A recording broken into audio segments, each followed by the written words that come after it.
Bạn nghĩ Hà Nội tắc đường chỉ vì xe xăng hả? Ủa, tỉnh dậy đi, còn cả ngàn lý do khác nữa kìa. Nhưng bây giờ, hãy nghĩ lại đi. Chỉ thị 20 vừa đập xuống, lệnh cấm xe xăng năm 2026 đang khiến cả thủ đô dậy sóng những ngày qua đấy. Chào mừng các bạn đã quay trở lại với kênh Nhất Thế Giới, một trong những nơi dám nói thẳng điều cả thủ đô đang muốn hét lên. Cấm xe xăng năm 2026 hả? Xin lỗi, đây là trò đùa của mấy ông sao? Cụ thể, ngày 12 tháng 7 năm 2025, Thủ tướng Phạm Minh Chính ký chỉ thị 20, yêu cầu Hà Nội cấm xe máy xăng trong vành đai 1 từ ngày 1 tháng 7 năm 2026. Cú bơm chính sách này khiến hàng triệu con SH, Way, Vision chuẩn bị thành di sản bảo tàng. Và câu hỏi lớn là, sau khi khai tử xe xăng, chúng ta còn gì? Mua xe điện về ngồi sạc 10 tiếng, hay chen chúc xe buýt như cá mòi, hoặc mơ mộng tàu điện như Tokyo trong khi Hà Nội còn ngập nước mỗi mùa mưa? Khoan, bạn có từng nghe câu này chưa? Xe điện không hề sạch như quảng cáo. Nó có thể biến Hà Nội thành một bãi rác pin, phiên bản lỗi của nghĩa địa xe điện Trung Quốc.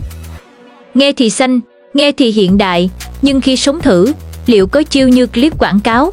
Hay là drama khiến cả thủ đô mình khóc ròng khi xe điện hỏng pin giữa đường, chập điện trong hầm chung cư, hay xếp hàng sạc dài hơn cả chợ phở sáng ở phố cổ? Hả? Trong video này, tôi sẽ cùng mọi người bóc sạch sự thật. Lệnh cấm này có đang quá vội vàng không? Xe điện có thực sự an toàn hay chỉ là quả bom pin lithium đếm ngược? Ai là ông trùm đứng sau vỗ tay hưởng lợi khi xe xăng bị khai tử? Và những bất cập khiến anh chị em chỉ muốn hét, dừng lại đi, tôi chưa sẵn sàng. Tất cả bất cập từ cháy nổ pin, lũ lụt làm tê liệt xe điện, nghĩa địa xe điện khổng lồ ở Trung Quốc, cho đến câu hỏi lấy đâu ra điện để sạc cho 6 triệu xe khi Tập đoàn Điện lực Việt Nam, EVN, còn đang tăng giá, tất cả sẽ được bóc trần từng cm. Và tôi chỉ muốn hỏi anh chị em một câu thôi, đây là giấc mơ xanh thật sự, hay chỉ là quả bom chính sách nổ chậm mà dân đen phải chịu? Hãy xem đến cuối video, vì tôi sẽ bật mí luôn ai thực sự hưởng lợi từ lệnh cấm này. Và bạn, người đang xem video này, cần phải tỉnh táo thế nào để không bị hố khi mua xe điện? Giờ thì, ngồi xuống, bật âm lượng và chuẩn bị cho 20 phút diss nhẹ nhưng đau tới tim đen của nhiều ông lớn nhé. Lệnh cấm xe xăng 2026, lộ trình mơ hồ. Chỉ thị 20 từ Thủ tướng tung ra ngày 12 tháng 7 năm 2025, tuyên bố cấm xe máy xăng trong vành đai 1 từ ngày 1 tháng 7 năm 2026, tức là chưa đầy một năm nữa. Tiếp theo, vành đai 2 đến 3 năm 2028, xe ô tô xăng cũng tới số sau đó.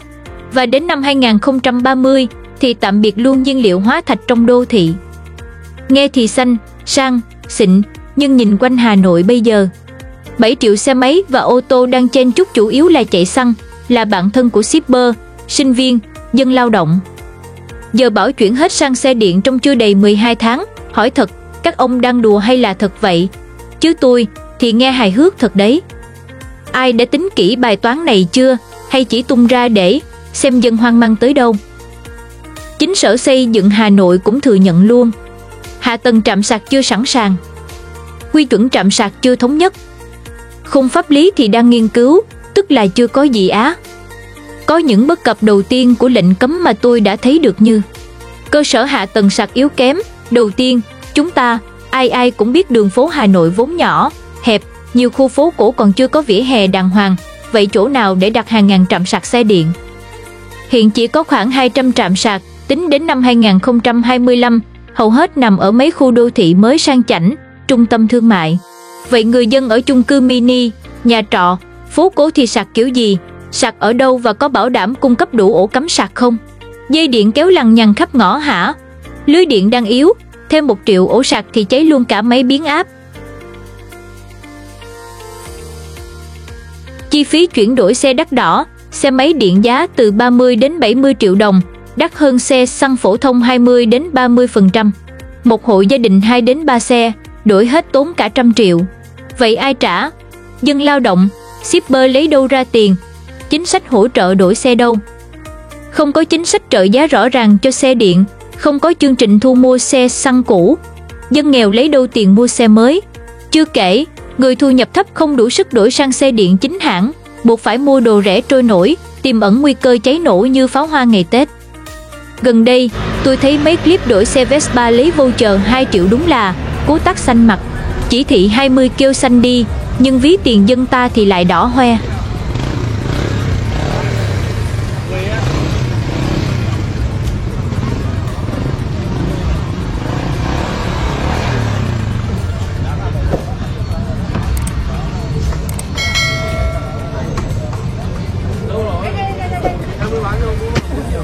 Vâng. 2 triệu. 2 triệu ạ. 2 triệu giữ lại đi đó. Quy hoạch pin và trạm sạc, mạnh ai nấy làm. Không có tiêu chuẩn chung cho pin và trạm sạc giữa các hãng VinFast, Honda, Yamaha. Pin VinFast không xài được cho xe Yamaha hay Honda, thế là toi.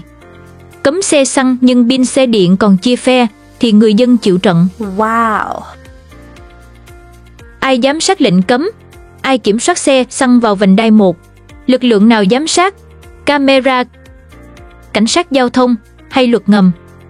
Nguy cơ nhũng nhiễu, phạt vô lý, trạm chốt xin xỏ là có thật, như từng xảy ra ở Thượng Hải khi biển số xe xăng tăng lên 40.000 đến 50.000 đô la Mỹ. Xe khách, xe shipper ngoại tỉnh vào Hà Nội thì sao? Cấm kiểu gì? Không khéo lại thành bẫy tiền. Hà Nội mà thiếu camera giám sát, shipper chạy quay lỡ vào Hoàng Kiếm dễ bị phạt oan hoặc bôi trơn mới qua. Một bài X tháng 6 năm 2025 cảnh báo cấm xe xăng mà không minh bạch, chuẩn bị thấy trạm chốt mọc như nấm. Wow.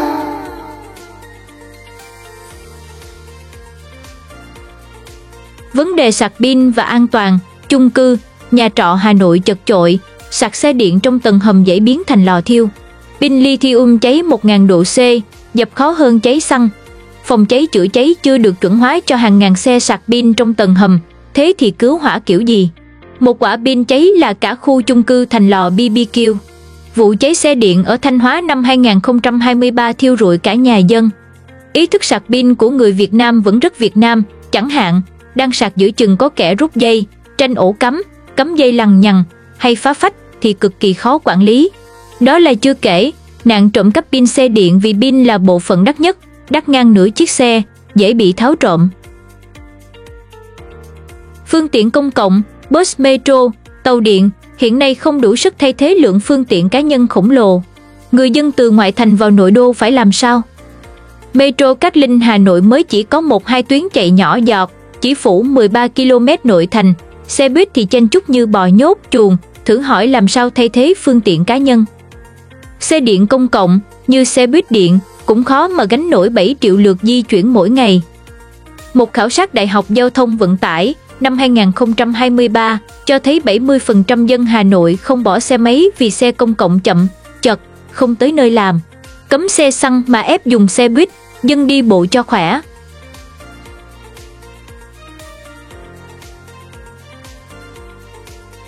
Năng lượng điện và môi trường, xe điện cần điện, mà điện thì EVN đang nắm độc quyền. Câu hỏi tôi cần các ngài giải đáp là khi hàng triệu xe cùng sạc, lưới điện chịu nổi không? Đừng quên, sản xuất điện vẫn dựa vào đốt than, khoảng 57% năm 2204. Xe điện xanh ở phố, nhưng nhà máy điện thì đen ngòm ở quê. Khi hàng triệu xe điện cùng sạc ban đêm, nguy cơ cúp điện trên diện rộng là thật. Giá điện liệu có tăng để gánh lượng tiêu thụ khổng lồ này không? Cúp điện giữa đêm, xe hết pin, dân kẹt giữa đường, drama còn hơn phim Hàn. Giá điện tăng 8% năm 2023 đã bị chửi, giờ thêm xe điện, EVN có chặt đẹp không? Tác động kinh tế xã hội, shipper xe ôm, lao động tự do, tiệm sửa xe xăng, thay nhớt, rửa xe phụ thuộc vào xe xăng giá rẻ. Cấm xe xăng đồng nghĩa là mất việc, giảm thu nhập.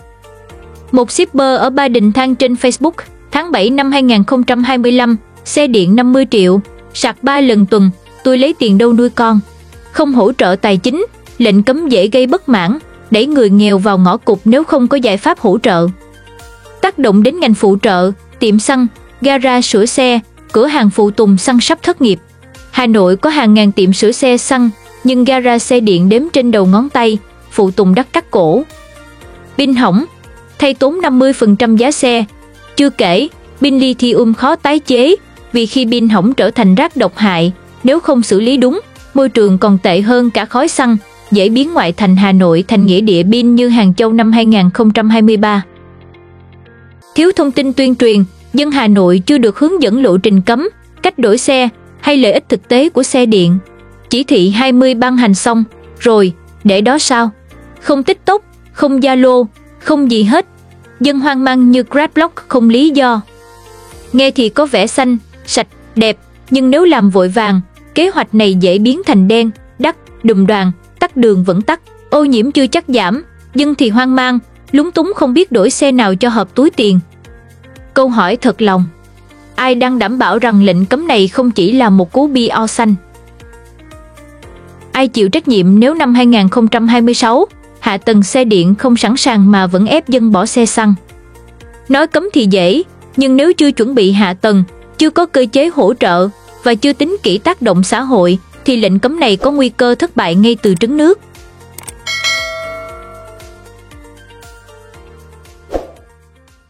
Hậu quả của xe điện, thực trạng tệ hại ở Việt Nam và Trung Quốc. Người ta nói, xe điện là tương lai xanh. Nghe thì sang, nhưng nếu bóc lớp áo xanh đó ra, bên dưới là cả một mớ vấn đề đen thui như khói lò than EVN. Việt Nam năm 2026 sẽ đi đâu? Mọi người chắc cũng đã biết công thức muôn thuở để biết được Việt Nam sẽ toan thế nào trong tương lai.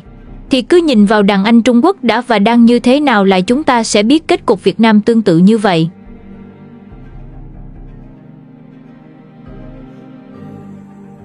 Bài học đắng từ Trung Quốc.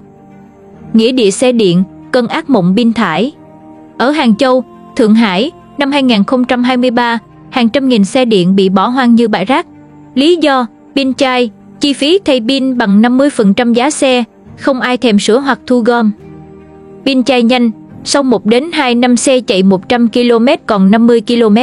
Một khảo sát tại Hà Nội, năm 2024, cho thấy 30% xe điện mất 40% dung lượng pin sau 18 tháng.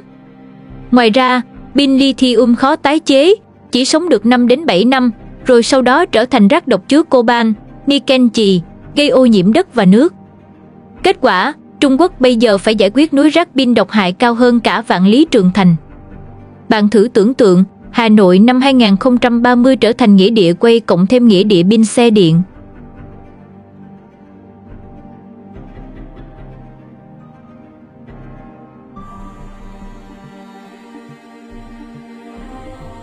Cháy nổ pin lithium, quả bom trong nhà. Pin lithium ion giống như con tim của xe điện, nhưng cũng chính là quả bom mini. Khi sạc quá mức hoặc gặp lỗi, pin có thể bốc cháy ở nhiệt độ lên tới 1000 độ C và không thể dập được bằng nước. Báo chí quốc tế ghi nhận nhiều vụ cháy chung cư tại Trung Quốc do xe điện sạc ban đêm trong hầm. Một quả pin cháy, lửa bùng lên như pháo hoa, xe xăng cháy còn tạt nước được, pin cháy thì chỉ có đứng nhìn cầu trời. New York, Mỹ, ghi nhận 150 vụ cháy pin lithium trong 6 tháng đầu 2025, vài vụ chết người. Ấn Độ thì xe điện 2 bánh cháy nổ tăng 40% từ 2022 đến 2024, như pháo hoa đêm giao thừa.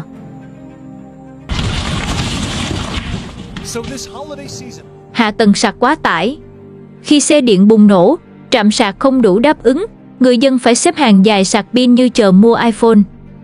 Hiện tại, Trung Quốc dù có 1,1 triệu trạm sạc năm 2024, nhưng vẫn không đủ cho 50 triệu xe điện.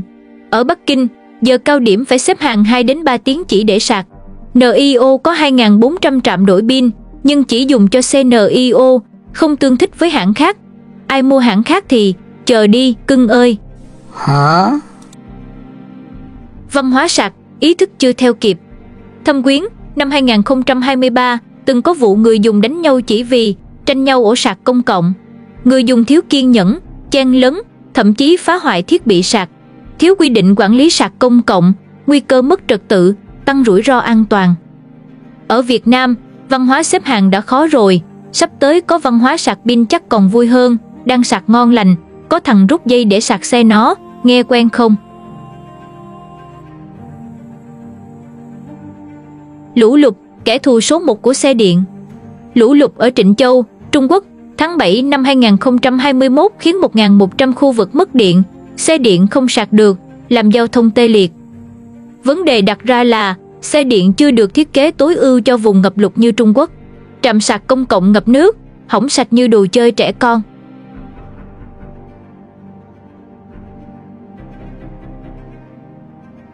Ô nhiễm từ sản xuất điện, xanh kiểu nửa vời. Xe điện giảm khói trên đường, nhưng điện từ đâu ra? 48,7% điện Việt Nam từ than, năm 2024, thải CO2, bụi mịn PM2.5. Xanh gì khi nhà máy điện đen ngòm ở quê? Gần 70% điện ở Trung Quốc năm 2024 được sản xuất từ than, gây ô nhiễm nặng ở các tỉnh công nghiệp. Xe điện giảm khí thải trên phố, nhưng khí độc từ nhà máy điện lại bay lên trời. Một nghiên cứu của Đại học Bắc Kinh năm 2023 kết luận xe điện chỉ giảm khoảng 20% khí thải so với xe xăng vì lưới điện vẫn quá bẩn. Ô nhiễm chỉ chuyển địa chỉ từ đường phố sang nhà máy. Không tăng năng lượng tái tạo, mặt trời, gió, thì xe điện chỉ là áo xanh, lòng đen thôi.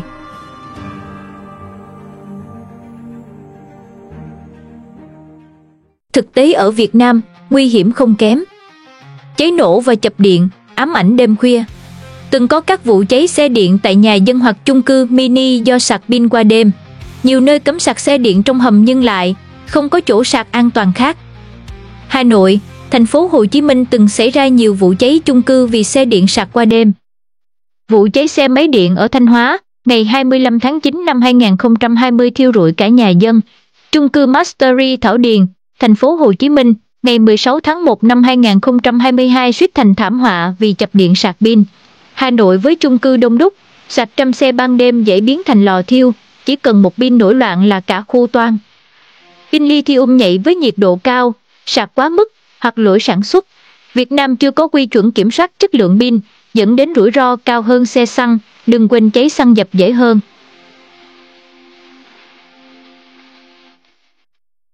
Hệ thống điện không đỡ nổi. Mùa nóng, Việt Nam cắt điện luân phiên, trong khi xe điện cần sạc hàng ngày. Xe chưa sạc kịp đã mất điện, vậy người dân đi làm kiểu gì? Hà Nội chỉ có 200 trạm sạc công cộng năm 2025, chủ yếu ở trung tâm thương mại, khu đô thị mới. Vậy còn dân ở nhà trọ, chung cư cũ sạc bằng niềm tin à? Sạc tại nhà gây nguy cơ quá tải lưới điện, đặc biệt ở chung cư cũ với hệ thống điện lạc hậu. Thiếu tiêu chuẩn chung cho pin và đồ sạc, VinFast, Honda, Yamaha mỗi hãng một kiểu. Sạc công cộng ở Việt Nam chưa có khung giá minh bạch, dễ bị chặt chém. Cấm xe xăng mà hạ tầng sạc thế này, dân Hà Nội xếp hàng sạc hay đi bộ cho lẹ nhỉ? Văn hóa sạc, ý thức rất Việt Nam. Người Việt quen với xe xăng, đổ xăng 5 phút, chạy cả ngày. Xe điện thì sao? Sạc 4 đến 6 tiếng, đi được 50 đến 100 km. Mà nói đến ý thức sạc thì drama hơn cả phim tình cảm Hàn Quốc. Dây sạc kéo lằng nhằng khắp ngõ, chung cư như mạng nhện. Ở Cầu Giấy, năm 2024, người lạ rút dây sạc để cắm xe mình, rồi cãi nhau to, tưởng đánh nhau. Văn hóa sạc pin ai nhanh thì thắng khiến sạc công cộng dễ hỗn loạn hơn. À quên mất, văn hóa xếp hàng sạc dường như chưa từng tồn tại tốt ở đây. Hả? Chưa có quy định quản lý sạc công cộng. Pin đắt, 20 đến 30 triệu dễ bị trộm. Mấy ông bà khóa xe kỹ, nhưng pin bay lúc nào thì không hay. Nước ngập gặp xe điện, sông phim. Hà Nội ngập lụt là chuyện cơm bữa, xe xăng phơi khô còn chạy, xe điện thì chỉ cần nước vô pin là ngủm củ tỏi luôn. Lũ Hà Nội, tháng 9 năm 2024 là 12 xe máy điện hỏng nặng vì ngập nước. Pin lithium gặp nước mặn, ở miền Trung còn dễ cháy hơn. Xe điện ngâm nước dễ chập mạch, hỏng pin, chi phí sửa chữa lên tới 20 đến 40 triệu đồng một xe, thà mua chiếc quay. Xe điện chưa tối ưu cho vùng lũ như Việt Nam. Trạm sạc công cộng không có biện pháp chống ngập, sạc xong thì cầu may. Hà Nội mưa to, xe điện kẹt giữa đường, dân đi làm bằng gì? Đi bộ hay bơi?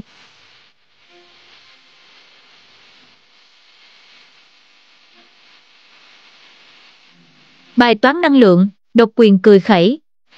Việt Nam đang thiếu điện, trong khi hàng triệu xe điện sẽ hút điện mỗi đêm.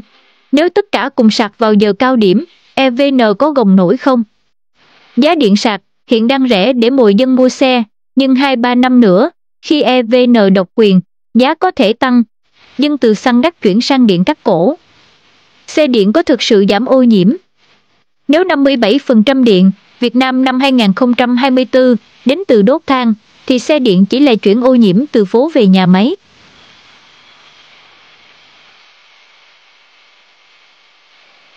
Pin lithium, quả bom hẹn giờ. Khó tái chế, pin lithium chứa kim loại nặng, nếu không xử lý đúng cách, sẽ biến thành chất thải độc hại hơn xăng nhiều lần. Cháy là, chịu chết, pin cháy không thể dập bằng nước. Nó bùng như đèn khò, nhiệt độ lên tới 1000 độ C. Việt Nam chưa có hệ thống tái chế pin lithium. Nếu cấm xe xăng, hàng triệu xe điện hết hạn pin sẽ thành nghĩa địa mới ở ngoại thành Hà Nội, Đông Anh, Gia Lâm, độc hơn cả khói xăng, gây thảm họa môi trường.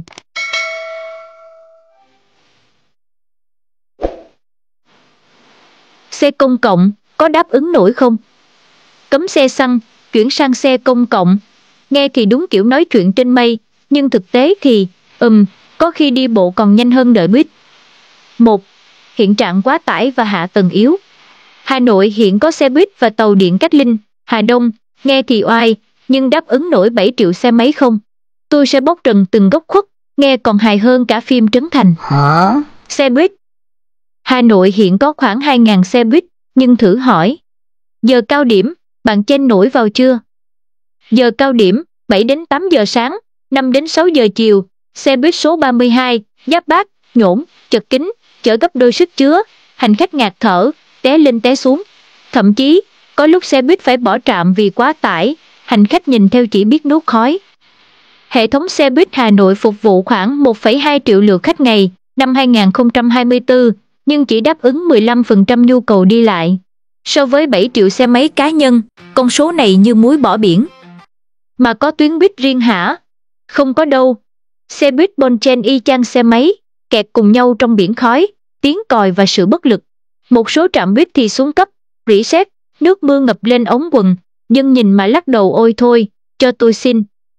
Bãi gửi xe công cộng để chuyển qua đi buýt, vẫn là truyền thuyết chưa tìm thấy. Tìm đỏ mắt không ra, thế là dân ngại gửi xe để đi xe buýt.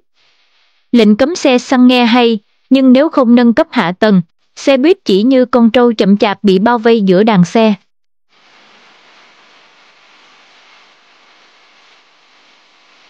Tàu điện. Con tàu điện chỉ phủ một tuyến, không đủ phục vụ khu vực ngoại thành. Metro Cát Linh Hà Đông được gọi là niềm tự hào, nhưng thực tế chỉ là một sợi mì treo lơ lửng, dài 13 km, 12 ga phục vụ hơn 200.000 lượt khách tháng năm 2024, không phủ nổi khu vực ngoại thành. Người dân Gia Lâm, Đông Anh, Thanh Trì muốn đi làm bằng metro hả? Thôi khỏi mơ, còn lâu mới có. Tuyến nhổn, ga Hà Nội vẫn rùa bò thi công, dự kiến năm 2027 mới xong. Các tuyến metro khác như Nam Thăng Long, Trần Hưng Đạo vẫn còn nằm trên giấy. Và cái quan trọng, xe buýt điện hay tàu điện đều phụ thuộc điện lưới.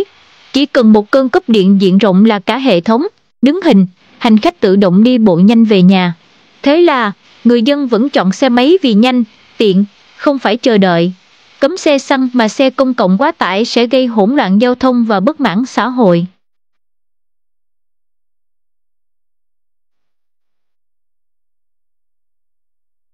Hai, thiên tai lũ lụt, xe công cộng ngủm khi mưa to. Hà Nội và các tỉnh miền Bắc thường xuyên ngập lụt, làm giao thông công cộng chết đứng. Cơn mưa tháng 9 năm 2024 khiến Hà Nội ngập nặng ở các tuyến đường như Nguyễn Trãi, Trường Chinh, làm xe buýt ngừng hoạt động hàng giờ. Còn ở Nghệ An, Hà Tĩnh chịu lũ lịch sử, làm giao thông công cộng tê liệt hoàn toàn. Xe buýt điện, Hà Nội đang thử nghiệm xe buýt điện, Vinbus, nhưng chúng phụ thuộc lưới điện. Thử tưởng tượng mất điện do lũ như ở Trịnh Châu, Trung Quốc năm 2021, thì xe buýt điện thành tượng đài, coi như xong phim, hành khách tự bơi về nhà. Hạ tầng chống lụt, chưa thấy, mà thấy cảnh xe chết máy, trạm chập điện thì đầy. Hệ thống xe công cộng chưa có kế hoạch ứng phó thiên tai. Trạm dừng, đường ray ngập nước là hỏng sạch. Cấm xe xăng, gặp mưa to, dân Hà Nội đi làm bằng gì? Bơi lội hay gọi Grab thuyền?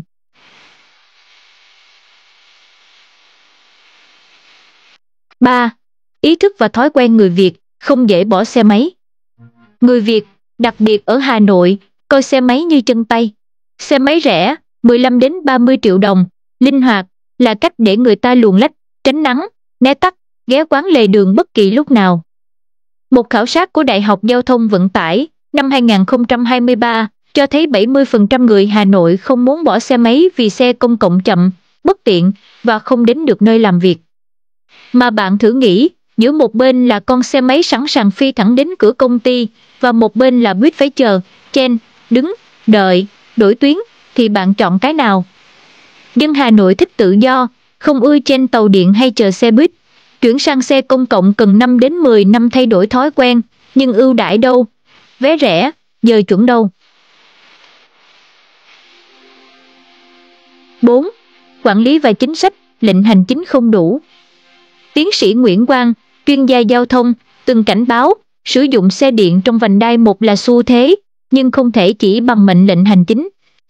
Hà Nội cần lộ trình rõ ràng, ưu đãi mạnh và cải thiện trải nghiệm xe công cộng.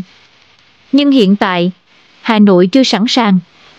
Thiếu ưu đãi, vé xe buýt tháng 100.000, 300.000 đồng không đủ hấp dẫn so với chi phí xăng xe máy, khoảng 200.000 đồng một tháng. Không có trợ giá cho học sinh, người lao động nghèo. Quản lý kém, xe buýt thường xuyên trễ giờ, thông tin tuyến không rõ ràng. Ứng dụng công nghệ, tra cứu tuyến, giờ xe, còn sơ sài, không thân thiện với người lớn tuổi. Người dân không tin tưởng xe công cộng, càng bám chặt xe máy. Cấm xe xăng mà không cải thiện xe công cộng sẽ đẩy dân vào thế khó, tăng nguy cơ bất mãn. 5. Các bất cập khác, đi một lần là ngán tận cổ. Xe công cộng Hà Nội không chỉ quá tải, mà còn đầy phốt khiến dân ngán ngẩm. Thái độ phục vụ, tài xế, phụ xe mặt lạnh như nợ tiền chưa trả. Hỏi đường, câu có, trả lời như ban ơn. Vé điện tử rối rắm, thanh toán điện tử còn lởm, nhiều người vẫn xài tiền mặt, lôi thôi như mua vé chợ đen. An toàn kém, trên cửa lên buýt giờ cao điểm, té ngã, kẹp chân là chuyện thường. Điều hòa hỏng, nắng 39 độ C, buýt thành phòng xông hơi miễn phí. Trộm cắp vặt, móc túi, cướp điện thoại trên buýt đông như cơm bữa. Đi xe buýt mà sơ ý là mất ví lúc nào không biết, mà tìm lại thì chúc bạn may mắn lần sau. Xe công cộng mà thế này, ép dân bỏ xe máy khác gì bảo dân Hà Nội tập thiền giữa lúc kẹt xe. Thà tìm bãi đổ xe miễn phí ở phố cổ Hà Nội còn dễ thở hơn. Tôi có câu kết muốn hỏi anh chị em là, nếu mai Hà Nội cấm xe xăng thật, mấy ông bà sẽ A. Đi xe buýt như cá hộp, B. Mua vé metro mà nhà cách ga 7 km, hay C. tàng hình đến chỗ làm luôn cho nhanh. Còn mình, chắc chọn D. Ở nhà livestream phản ánh tình hình, cho anh em xem. Hả? Vậy đó, xe buýt không đủ, metro chưa xong dân vẫn đi xe máy, mà vẫn hô hào cấm xe xăng. Câu hỏi là, ai đủ quyền lực để ép hàng triệu người thay đổi, khi bản thân hệ thống còn chưa thay đổi gì cả? Chà, đến đây thì, mùi tiền bắt đầu nồng nặc rồi đó. Trong khi người dân đang lo không biết đi làm bằng gì, thì có những nhóm đang kê ghế ngồi đếm tiền, nâng ly mừng tương lai xanh của họ. Video phần sau kênh Nhất Thế Giới không chỉ lật từng tấm màn, từ ông lớn nào hưởng lợi, đến người lao động nào bị đẩy xuống đáy, mà còn nói về những lỗ hổng chết người trong chính sách mà nếu không sửa kịp, bạn sẽ thấy giấc mơ xanh biến thành cơn ác mộng nợ nần, cháy nổ và hỗn loạn. Kịch hay còn ở phía sau. Nhớ bật chuông, kẻo món hời xanh này bạn lại xem chậm hơn tụi hưởng lợi đấy nhé. Xin chào và hẹn gặp lại các bạn trong video sau nhé.